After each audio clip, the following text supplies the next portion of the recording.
nagpapasalamat ang bayan ng Louisiana sa inyong binigay na oras at tulong para sa bayan namin. Ganoon na rin sa mga sponsors na nagbigay ng suporta sa mga events na ating pong ginawa.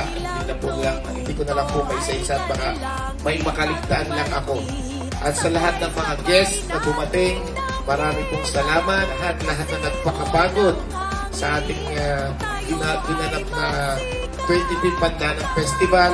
Maraming salamat sa inyong ibinigay na oras, pagod at hirap. Higit na pasasalamat ko sa ating mga kababayan na sinaksihan at sinuportahan ang ating ika-25th Pandanang Festival.